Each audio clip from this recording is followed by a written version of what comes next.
Was favored to repeat as MVP. Then he maybe wasn't. Then he hung 58 points on Miami Thursday night. James Harden is in Boston. And it's crunch time for Kyrie Irving and the Celtics, still trying to put together a championship lineup. The playoff clock is ticking louder and louder on both of these stars. Yeah, fella carrying that fool like a football. Fear can frustrate with reckless efficiency. Harden and one. Count 4. Uncle Drew innovates with video game type moves. The backboard sorcery. Do you have any idea how hard the shot is that he just made? But to win the title, you need a bit of magic. To be fearless with all rivals, ignite a revolution, and drill big shots. Harden, Kyrie. This is what we wanted. Two of the best going at it. Playoff progression continues. Rockets Celtics next.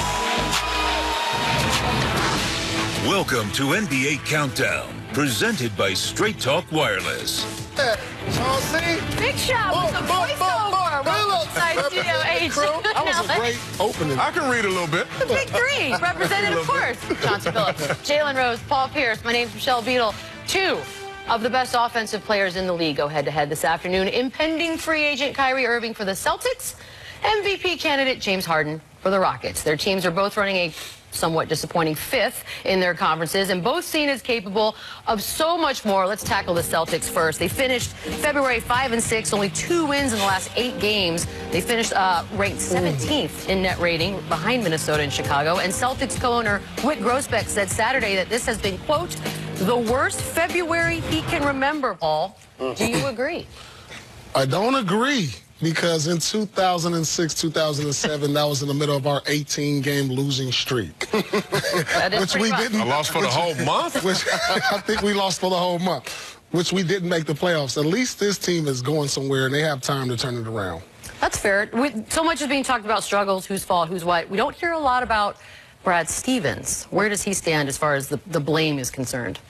Well, look, I think we all anointed Brad Stevens best coach in the league too early the last couple of years. And he is a terrific, terrific coach. And he deserves some of the responsibility. But here's what I love. One of the many things that I love, actually, about Coach Stevens. He steps up and raises his hand, and I've heard him several times this year say, listen, it's my fault. I have to be better, and I just haven't done a good job with this group. I love that. And as a player, if I was on that team, I love a guy that can raise his hand and say, I got to be better. As the leader, he does that, and it should, it should wash down through the rest of the players, but it hasn't thus far. But I love Coach Stevens for that. I want to show the standings before I ask you something, Jalen, real quick. As far as the East is concerned right now, they are 5th. They do have an opportunity to move up as high as possibly 3rd. Westgate right now has them at a 14-1 odds to win the title, 3-1 to come out of the East. And obviously there are many teams that are in that running, Jalen. Where do you have Boston amongst them? I'm done making excuses for Paul Pierce's talent-laden Boston Celtics that have underachieved the entire year. I felt like many people, when you add Kyrie and Gordon Hayward to a team that make it to conference finals, they should be ready to take the next leap. Michelle Beadle, right now, I feel like the Boston Celtics, the best thing that's happened to them is that Oladipo got injured. That's how I feel about the Celtics, because they're not on the level of the Bucks, not on the level of the Raptors. Even though they've owned the Sixers, I feel like the Sixers will have their way in the playoff or should be favorite. So these Celtics, I feel like, will not meet expectations. Well, the reason they're not at the level they're supposed to be at, 2 things. Kyrie, if the Celtics were going to be a contender in the East, he would have had to turn into an MVP candidate, a top 5 MVP candidate, which he is not in that category right now. Another thing, we would have had to see Jason Tatum or maybe even Jalen Brown emerge into an all-star. So if those things had happened this year, best believe the Celtics will be right where people predicted them to be, and that would be at the top of the East. But those guys didn't take that step, that leap this year. And that's why they're at where they're at. And Al Horford was an all-star last year, but he's not. A lot of people predicted 4 all-stars for the Celtics before the season. We're not seeing that. You know what? I like you to admit that. That's very good of you. A lot of people did. You're not the only one. Can we get some happy birthdays? Sing them. Sing it. Happy birthday. I was going to say, we're going to do the Stevie Wonder one. Happy birthday. Officially drinking age today. Happy birthday. The Rockets. That don't sound like a Motown Detroit voice, Jalen. That was really awful. And do the Rockets now have 2 gears to success? The details next on if Houston is better moving the ball or with Harden making all the moves. Get down on it. VP, but how does he feel about a repeat performance? Rachel Nichols got to ask him about it in our Straight Talk soundbite. You have said that you want the MVP again this season. Make your case to me. Why do you deserve it? What do you mean? Just look at all what we've had to go through when you put, any other guy in this situation that I've been in, and they probably wouldn't be here in the same situation, And so we got a chance to get to that, top 3 seed in the West, which we all know how difficult that is. But I mean, that conversation of being in the MVP is something that's my goal every year, and it's been the goal since the last, 5 years. Fair enough. Not everyone will admit that. He wants another MVP. Who's your choice right now? James Harden, you don't have to tell everybody what you're doing. We're watching it. I got the beard. Okay. While I agree with everything Harden is saying, I have to go with Giannis for the simple fact no one had Milwaukee being at the top of not only the East but the league at this point in the season. I agree. I know where you're going, but it's not necessarily a team award, though you got to factor winning in. And I like to think about the Heisman Trophy. For me, Harden has had more wow moments. Okay, like 50-point games with 10 assists, 40-point games, the 30-point streaks. So I think he's had to do something that made it a little more outstanding. But they're 1A and 1B. He has the zhuzh. But we based this award over the years based on team performance and individual performance, and they go hand in hand. Based on the criteria, best team, best player. I'm just saying. Well, I want to stick with the Rockets for a second because obviously CP3 and Capella have both returned, and they have improved. How exactly, Chauncey? In so many ways, Beads, but we were very critical of this team early on. I mean, really were. They were really, really underachieving. They started to pick it up. We'll go to the tape right here for the court vision, but they've made a 100-degree turn in terms of the spirit of the team. And here's how. Rockets ball movement. Now, look at James. He advances the ball right here, but a lot of times he gets that outlet and nobody else touches the ball. Well, there's been a shift now. Look how many passes they make. Chris Paul gets into the middle of the paint where he can obviously knock down that shot, but swing. And now you get it to James when he can ISO real quick when the defense can't come and double team. They move in the basketball. That's 7 passes on 1 play. We haven't seen them do that. Now you look at multiple efforts defensively. You look at the switch right there. Now you look at Eric Gordon coming over to help right there. Nice job by Manimal taking away that baseline pass. PJ helps him. James helps him. And now Chris does a good job of contesting without fouling, and they collect a rebound. That's 7 efforts. And the Beard, the most interesting offensive player in the world. He gets in his bag right here. Now, if all else fails, just give the Beard the ball. And he can go get you 60 on any given night. So the spirit of this team has changed with them just being not only cohesive, but sharing the basketball and being unselfish on both ends of the floor. Okay. Sharing basketball. That's why James got the most dribbles in the league history. Yeah, and you've seen 7 passes right there. He did show you that. That's a team high. Wait, that's what they've been doing lately. If they're going to threaten the league, if they're going to really pose a threat to this Golden State Warriors team and then moving on after that, would you rather see a team that has Harden scoring 40, 50, even 60 points, as you said, or the more balanced option? 40 points plus. This is when they're at their best. This is what they've been doing all year. This is what the team system is. This is what they're accustomed to. The team is 17-6 when he scores 40 plus. Do you know what they are when he scores under 40? The team is only 18-17. So right there tells you they're a better team when he's out there getting buckets. These finals MVPs know this as well as anyone. What you're able to do in the regular season, what you're able to do in the postseason are way different. And so you can get away with that ISO ball, leading the league in dribbles, and all of that stuff. But in the playoffs, teams are going to lock in. It's the team dynamic. You got to swing the ball back and forth like Chauncey just broke down. Chris Paul has to be a factor. When they were at their best last year, like both of these guys were flirting with 10 assists on a nightly basis. The Manimal has really helped them out a lot, Kenneth Faried.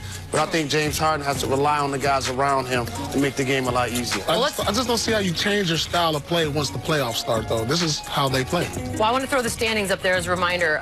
The Rockets right now, a game out of third, along with Utah, hottest team in the conference over the last 10 games, including 4 straight wins, and they, just like their opponent today, 14-1 odds to win it all, 4th best in the NBA. Jalen, Denver's had a great season, a little sluggish lately. You've got OKC, who's lost 4 in a row. Paul George, a little dinged up. Right now, how would you rank this Rockets squad?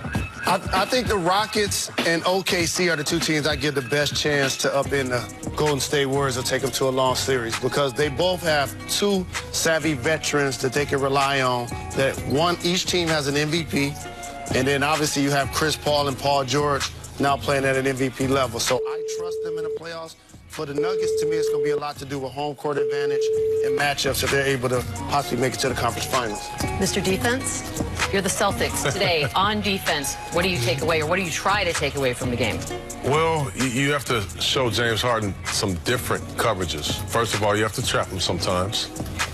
You have to sometimes just run a guy at him. He ISO. Sometimes, a lot of times when he gets trapped in a pick and roll, he just won't call a pick and roll. So he'll ISO. And if that happens, you have to fire a guy at him, which means just run a guy at him, no matter where that guy's coming from, just to make him think something different.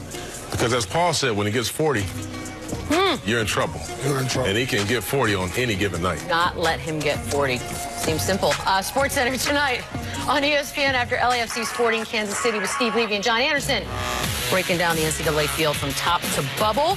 Moments from soccer's opening weekend, MLS. And Antonio Brown reveals how his relationship with the Steelers soured. Oh, I think we know.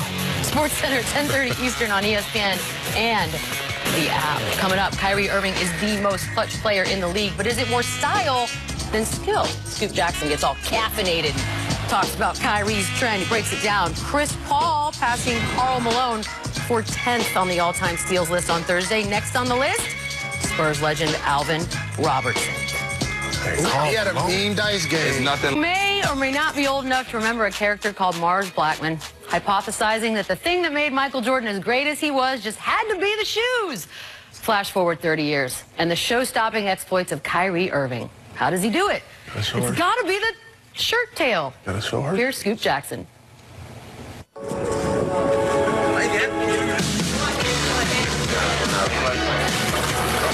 How's it going? What can I get for you? Double espresso. Sure. I have a medium black coffee. Let's figure it together.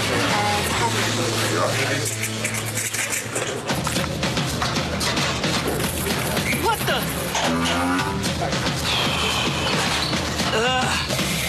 Things just ain't working out today. Nothing's going right. Maybe I need to do a Kyrie. Hey, so you know what's about to happen? Oh, I definitely know. Yeah, because every time his jersey comes untucked, he goes into superhero mode. Like he knows that's his superpower. Oh, behind the back move by Irving and score! Untucked Kyrie is an alter ego. It's a superhero. When Peter Parker rips off the suit and becomes Spider-Man, when you untuck Kyrie's jersey, he becomes that superhero, that avenger of NBA basketball. Vibranium to T'Challa, spinach to Popeye, Reggie Miller when seconds are going down. Game 3's in the finals to KD. Irving puts it up. Let's go! Kyrie Irving from downtown! He turns into Super Kyrie. Crazy shots, doing impossible things. Latte for Becca, living that untucked life. Kyrie, tough shot. Uncle Drew with another one. In that game specifically, you knew every single time that he came down the floor, it was not only was he going to get a bucket, but he was going to make a mockery of every single person guarding him. And I swear it's only because he feels he's loose, because that jersey is untucked. Untucked equals unguardable. Untucked means unstoppable. I haven't found one NBA player yet that has been able to stop untucked Kyrie. But even LeBron, the Warriors, the only person who can stop untucked Kyrie is either Uncle Drew or another untucked Kyrie guarding him. Go untucked, become a hero. I feel you, Kyrie. I feel you. You're silly. Now, of course, the NBA does not endorse the untucking of any article of clothing unless it happens during normal game action. So for Kyrie and the Celtics, that's sort of been the issue. The Celtics are 1-6 in their last 7 with Kyrie, 6-1 in their last 7 without, and that is regardless of the status of one's jersey. Paul, talk to me about the system, the offensive system that will really showcase Kyrie as a winner. I think we've already saw that in Cleveland, where he didn't have to be the main guy. I truly believe where if you create a system where Kyrie doesn't have to be the leading scorer, he can be that 1B guy. That's a system that we saw him be very successful in. Now all the pressure's on him, all the defense, all the scout report is just all about Kyrie. And it's tough for a small guard to lead a team to a championship. So if you can put him in the system to where maybe you have that other player who can be that he's a 1B scorer. I think he's a 1B for a championship team because he's already shown that. So maybe if one of these other Celtics can emerge as a 1A, a la Jason Tatum. So Kyrie's not good enough to be the best player on the championship team is basically what you're saying. But my belief always, Chauncey, you know this. I don't believe you're a point guard unless you're an all-time point guard, a la Magic, a la Isaiah. You're looking at me saying this. Steph Curry. You're looking at me saying this. Huh? Rare case. 2004. Rare case. You and Tony Parker.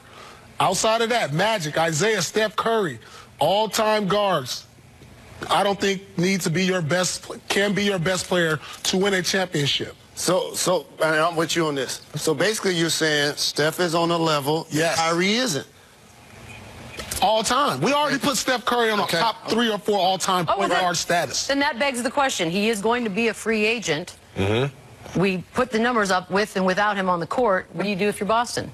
To me, it's twofold because you can't, we talked about his greatness, right? Yeah. You can't just get that kind of talent anywhere. He's one of the greatest, without a doubt, most talented point guards we've ever seen. However, I do think if they go a different direction, they can be successful without Kyrie. I believe that as well. So it's twofold, in my opinion. You still need a superstar to win in this league. Kyrie is a superstar. You need that. There's no way you win in this league without having that. Every final shows it. You need a top 5 player. So I got a question for you, Paul, Mr. Celtic. You can answer it too. If you're Boston, if you had the opportunity to keep Kyrie or you have a shot at Anthony Davis, what do you do? Anthony Davis. No, I have to lean toward Anthony Davis because so they can go another route and still be successful to win a championship. He is a top 5 player, a player that you need to win a championship in this league. History has shown that. Outside of what you did in Detroit, Detroit and San Antonio with Tony Parker. I got you. It just doesn't. But what you guys are acknowledging, and rightfully so, that there's levels to this. So there's all-star players, they're all NBA players, they're MVP level players, and they're all-time great players. Yes. And so we kind of just slotted Kyrie. Here's the kind of issue that he's had in Boston. He came to a turnkey situation, had the most rings. People perceive the best GM, the best coach, the best young talent, and also the best assets for the draft. And he seems miserable there. Right. And so when they're a 5th seed, I feel like this is going to be a final season playing with that squad regardless of what the Celtics want to do. New pastures. Well, he's not done yet because he will be facing LeBron. Celtics Lakers highlight next week's NBA Saturday primetime game presented by HyperX Gaming. Obviously, both teams struggling lately. It's an important matchup. Must win for one. Our coverage tips with NBA Countdown at 8, 5 Pacific on ABC. And as always, you can watch it on the app. Let's check out who is playing with confidence, brought to you by Toyota. It's Clint Capella, returning with confidence the last 5 games, 12 points, 12 boards, and a 4-1 record. We got a backup pair of those earbuds. You always lose them at least once. Crossover, got it! Harden with a step-back 3, got another one! Shake and bake, and drills it! Now the crossover, now you're frozen. Kyrie Irving putting on a show! Harden with a cold-blooded 3! Man down, oohs and ahs from the crowd. That's what he does so well. Time to go courtside for Rockets Celtics. So James Harden's lowest shooting percentage happens to be against the Celtics, Jalen. What is it that they do that does that for him? You are your skill set, Michelle Beadle. When I look at the Boston Celtics, I noticed something. They have lockdown defenders on the perimeter. Marcus Smart comes to mind, Jalen Brown. when he runs pick and roll actions. Al Horford is one of the better bigs in containing pick and roll ball handlers. So the Celtics do a really good job of making him play in the crowd. And on the opposite side of that spectrum, Paul, Kyrie happens to average his second most against any team against the Rockets. You expect another big game? Yeah, he always shows up in these type of games, especially on national television. I expect him to really step up tonight, but I don't see him scoring 26 to 30 points tonight. I think he's going to do a better job today at getting his teammates involved. Look to him to get double-digit assists today. Ooh, double-digit. I'm going to look to Paul. I'm glad you said that. I'm going to look to Paul Pierce for a last-minute wager for us, please, and thank you. Kyrie, how many assists will Kyrie have today? 13. 8. 7. I'm going 9. 11. 11. Take it easy, Kai. The Rockets Celtics. I'm so low-key that you might not see me. LeBron returned to the Lakers lineup on January 31st. They've since played 12 games. Mr. Activated and his squad have lost 8 of them. Rock bottom last night against the Suns, the worst team in the league. First quarter, Lakers trailing by 2. Rajon Rondo throws it up for James. Good leave. Lakers tie it at 15 apiece. Lakers down 13 now. James drives through defenders. Not just any layup. It was the layup that passed Kobe Bryant for 5th most field goals all time in NBA history. Second quarter, Kelly Oubre comes out of nowhere to get the miss. Josh Jackson the finish. Suns lead by 7. Third quarter down. Lakers down 5. Brandon Ingram, ball stripped away by Oubre Jr. Again, he takes it himself. Lakers down 7. Then the next play, keep an eye on Ingram and Kyle Kuzma. 3-point line, they stand there. Then they just stand there again. And then they watch DeAndre Ayton with the finish. Ayton said after the game was a fun game. I'm going to sleep well tonight. 26-10 for Ayton. And then LeBron just tries to inbound it and throws it off the backboard. Maybe that was the low point of the low point. But here come the Lakers, trailed by 19 in the fourth quarter, went on a little bit of a run.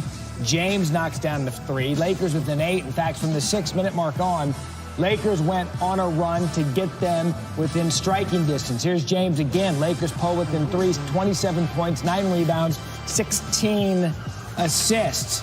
So down 5, 47 seconds left. LeBron at the line, misses the first 3 throw. Missed the second one. The Suns beat the Lakers 118-109. Dave McMenamin, what happened? LeBron James was at a loss for words after this one. On the one hand, he told me he knew what he signed up for by coming to the Lakers. In the next breath, repeating his stance that young players don't know what it takes to make a playoff run. It's all perplexing right now. Hey, listen, obviously we needed this game for obvious reasons. And we wanted to play well. Just unfortunate with the opportunity that we've had, and we haven't been able to seize the opportunity. I'm not here to harp on, the negativity or the negative. We had opportunities. We could have played better here. We could have played better there. I mean, that's been throughout the whole season. It's been throughout the whole season. But right now, it's a tough loss. We need to be better. We need to be a lot better. Happy with the fight we showed in the fourth quarter, but that's where we're at in the season. That's the desperation that we need to start the game with. How do you guys turn this around? I'm honestly not even sure. Obviously something wrong with this team, and it's up to us to try to fix it, but not really sure right now. Add this loss to the league-worst Suns to a pile of defeats to cellar dwellers like Cleveland, Atlanta, Memphis, and New York this season. 2 sources told ESPN late Saturday that the team hasn't had any discussions yet about replacing Luke Walton. So the march continues. Where to? It looks like another missed postseason. Wow, Kuzma, there's a problem with this team. Yeah, the problem is losing to the Suns at a 190 win percentage. That's the worst win percentage to beat a LeBron team when he plays in the game, minimum 25 games into a season. And according to BPI, the Lakers have a less than 1% chance to make the playoffs. So the 10th place Lakers, they're teetering. The Warriors are not taking on the Sixers. There was no Joel Embiid. He did a little working out pregame, but he was unable to go. No Klay Thompson on the other side. But Matt Barry, there was a Scorpion sighting. Scorpion from Mortal Kombat decided that he was going to play in the game. That, of course, is Kevin Durant. He's like, get over here. Had a really, really good game in this one. backing down Ben Simmons, shoots over Ben Simmons. He had 28 points through the first 3 quarters and 34 on the night. It's a weird game, though. We pick it up in the 4th quarter, and the Warriors are down by 1. Curry only played about 3.5 minutes in the 3rd quarter because he had foul trouble, but when he turned it on in the 4th quarter, he certainly turned it on. There's a 3. A few more possessions later, Curry this time decides he'll drive, put them up by 6. Curry alone, 6 points in the final 2:55 of this game. Pick it up here with the Warriors inbounding. Durant's going to get it and immediately get fouled by Mike Scott, who had a great game, 22 points in Embiid's absence, but Brett Brown's really upset with him. Why? No, don't do that. Sixers down 5 now. Simmons, where's the defense? There was none. So they cut the lead to 3. Simmons, 2nd consecutive triple-double, 25 points, 13 boards, 11 assists. In the final seconds now, Sixers down 3. Simmons fouled by Draymond Green, so Simmons is going to go to the line. He makes the first free throw. He has to intentionally miss the second one. It's not a good intentional miss, though. But they still had a chance, Matt. They still had a chance at those Sixers. Still down by 3. Simmons on the inbound. He'll find Tobias Harris, but Harris, just makes a big mistake and steps out of bounds. Probably wasn't going in anyway. Nevertheless, the Warriors stage a comeback and end up winning this one off. Curry's 28 points, Durant's 34. Brett Brown later asked about his team's miscues down the stretch. Was that instructed to miss that free throw? Yeah, absolutely. You know, we brought in Jonas so we could go bigger. And you got to hit the rim, obviously, to trigger it. There's so much situation stuff that we just really haven't had the chance to go through with our new guys. And, you know, whether it's you need a 3 on a sideline, whether you're trying to miss a free throw and position people around, whether, you know, you want to foul or don't you foul type stuff.